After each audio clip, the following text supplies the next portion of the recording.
Alright, ladies and gentlemen, welcome to Game 3 of LiquidRet versus Sen. My name is Glitch, and this is going to be Game 3 of a best-of-3. These two players are currently tied 1-1 in this series. Sen was able to take a nice win off of Ret in Game 1, but in Game 2, Ret went for a quite nice little push there, got Zergling speed up a little bit faster than his opponent, and took advantage. In just a few seconds, was able to gain a huge advantage by taking out all of his opponent's Zerglings, and pretty much just pushed for a win and constantly just shoved Zerglings down his opponent's throat until Sen was out of the game. And now going here into Game 3 on Shattered Temple, we're going to have spawning in the bottom left position as the blue Zerg, Team Liquid's Ret. Spawning in the northern position, cross map from LiquidRet, spawning as the red Zerg, we have Sen. So far we've seen a variety of openings from both of these players.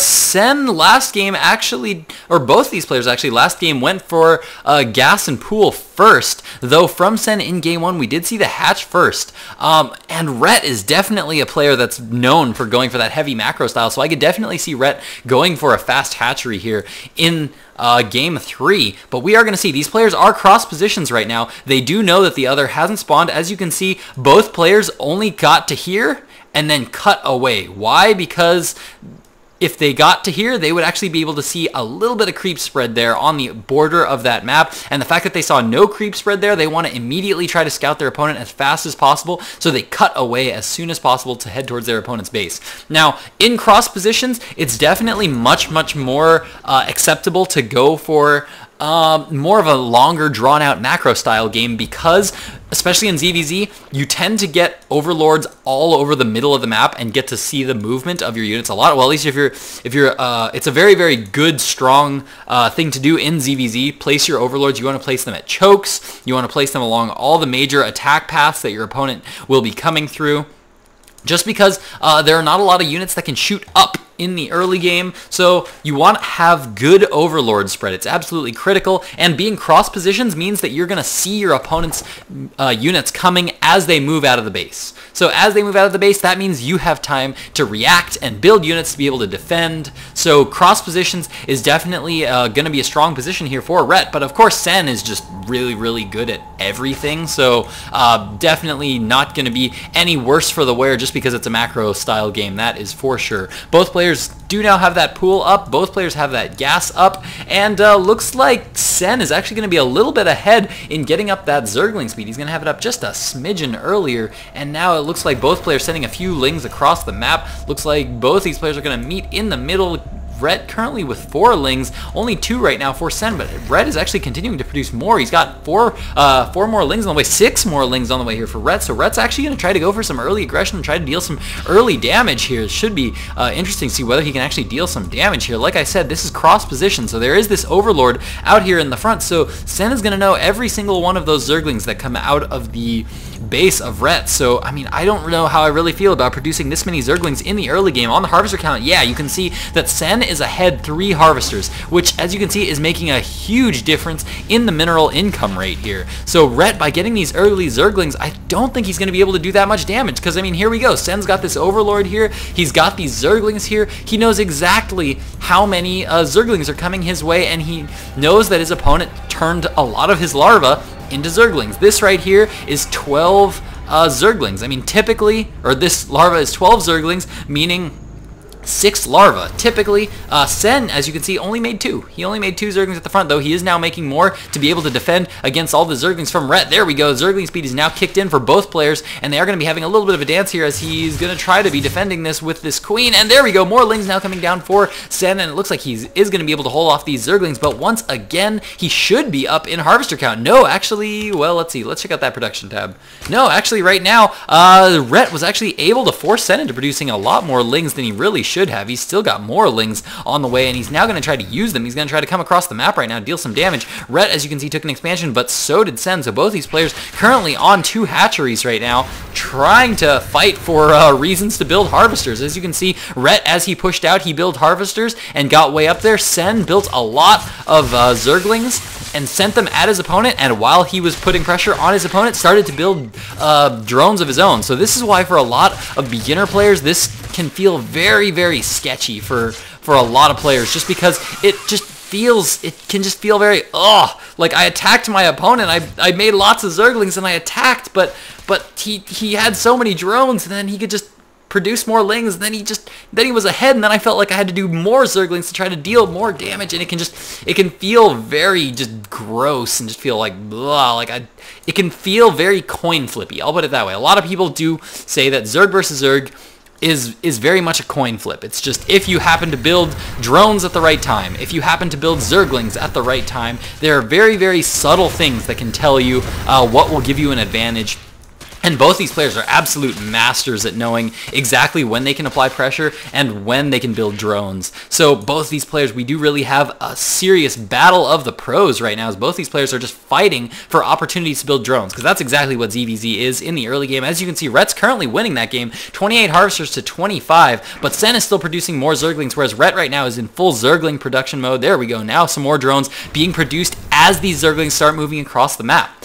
No other tech going down for either of these players right now, I don't think. We do have an Evolution Chamber here coming up for Sen. Do we have a Roach Warren yet? No, Evolution Chamber is out for Rhett. It is researching that +1 attack upgrade, but Sen actually spending a lot of gas on getting a lot of Banelings here. Rhett so far has not produced any Banelings at all. Sen has managed to get a few Banelings so far. He's spent a little bit of gas on those Banelings, but Rhett being very good about sending in one Zergling at a time to try to take out those Banelings and to try to force favorable exchanges for himself, and try, if he can get 1 or 2 Zerglings only killed by a Baneling, then that's definitely worth it for a player. And there we go, he's going to try to pick it off, but Sen being very good about picking off those individual Zerglings here. These 2 Banelings coming across the map, definitely forcing Rhett back, and Rhett has nothing right now, no Spine Crawlers to be able to defend. I actually really like that Spine Crawler. Whoa, that was a little close there from Rhett, but I actually really, whoa, there we go. That was definitely worth it for Sen. Managed to get a lot of Zergling kills with that one Baneling, and Sen now with the advantage is going for the throat, or no, he actually does not have the Zergling advantage. He's now going to try to poke in here,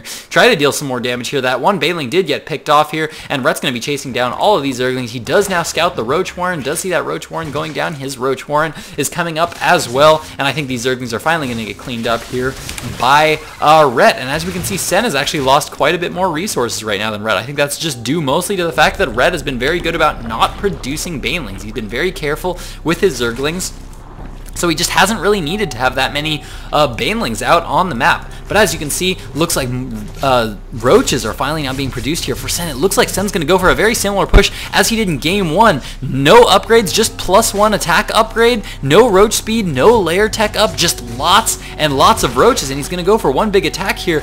Is Rhett going to fall to this? Rhett is so reluctant to make any Spine Crawlers. No Spine Crawlers in his base right now. Again, getting that layer tech up. Is he going to be getting more upgrades? He needs to start producing a lot of Roaches, because as you can see, Sen is getting ready to get very aggressive here, as there are still 8 more Roaches on the production tab, though Rhett does have 9 on the production tab of his own. If we check out the army value right now, we can see that Sen is just way up in the food count, and that's just due to the fact that Roaches are 2 food per 1 larva, whereas Rhett is just getting lots of drones and well, just lots and lots of drones, and those are only going to be one food per larva. And ooh, Sen actually pulling a Spine Crawler. This is something that Sen has actually, I've been seeing him do this a lot lately. Sen's been doing this more and more often now, where he brings Spine Crawlers with his pushes. It's a very, very interesting thing to do, as you got to send it way early because it's way slower than the Roaches, despite the Roaches being very, very slow here. But this could be a very, very strong push here from Sen, and this is going to be very scary for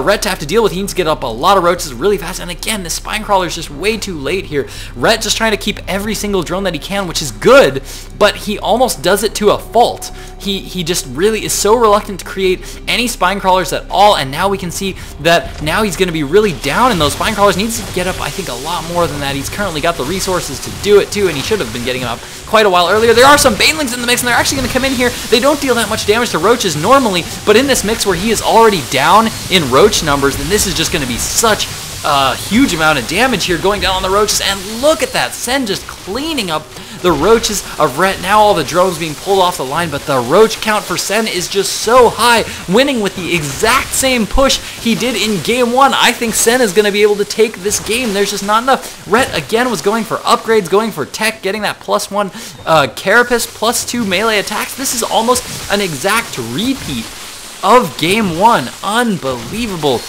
Looks like Rhett is going to lose to the exact same strategy. Man, that has got to just hurt for Rhett. That has got to be so painful to know you just lost to the same strategy twice. Ugh.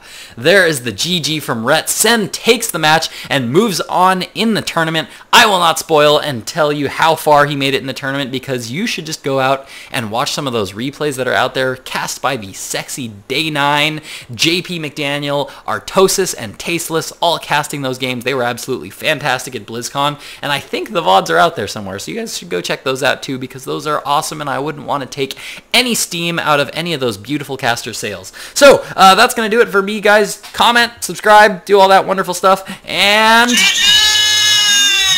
thanks for watching, guys. Glitch out.